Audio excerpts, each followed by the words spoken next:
Assalamualaikum warahmatullahi wabarakatuh. Perkenalkan, nama saya Dea Puspita Rahma. Saya prodi akuntansi. Di sini saya akan menjelaskan tentang metodologi pengembangan akuntansi. Kita share screen. Di sini saya akan menjelaskan metode pengembangan sistem akuntansi. Metode pengembangan sistem. Metodologi pengembangan sistem adalah langkah-langkah yang dilalui oleh analis sistem dalam mengembangkan sistem informasi. Nah, di dalam metodologi ini terdapat 3 tahap. Yang pertama itu analisis sistem, yang kedua desain sistem, yang ketiga implementasi sistem. Konversi sistem, konversi langsung, implementasi sistem baru secara langsung dan menghentikan dengan segera pemakai sistem yang lama. Konversi langsung ini implementasi itu langsung, tidak setengah-tengah, langsung jadi gitu.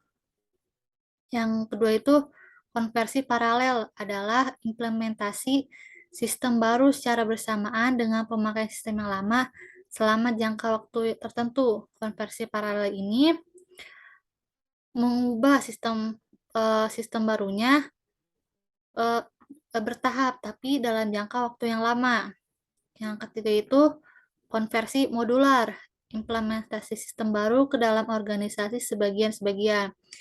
Nah, konversi modular ini yang pertama itu sebagiannya itu masih sistem lama, yang sebagiannya lagi sistem baru.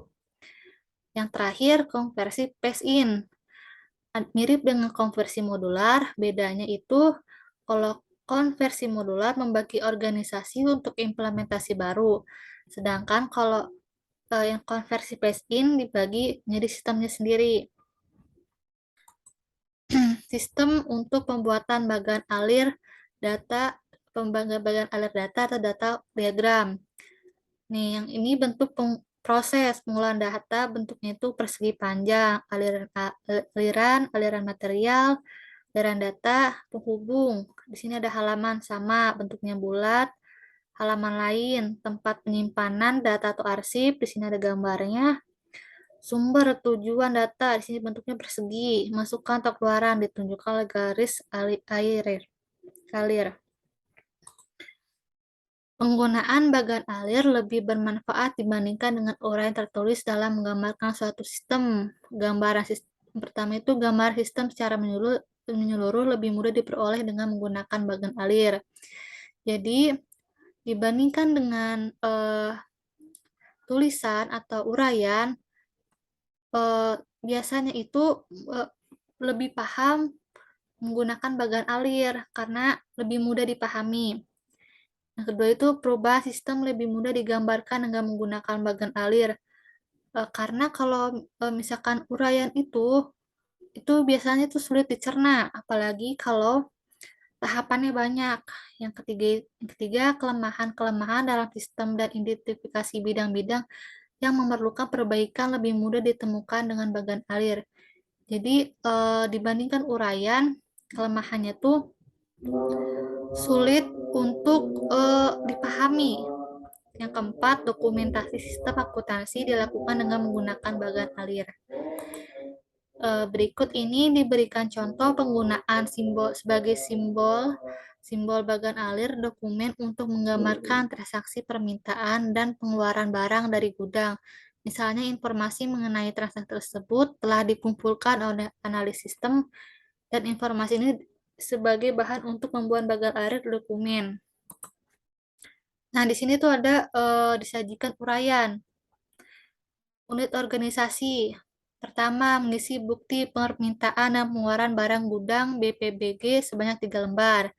Meminta otorisasi dari kepala bagian yang bersangkutan. Menyerahkan 3 lembar BPBG tersebut ke bagian gudang. Menerima barang dari bagian gudang disertai dengan BPBG ke lembar kedua.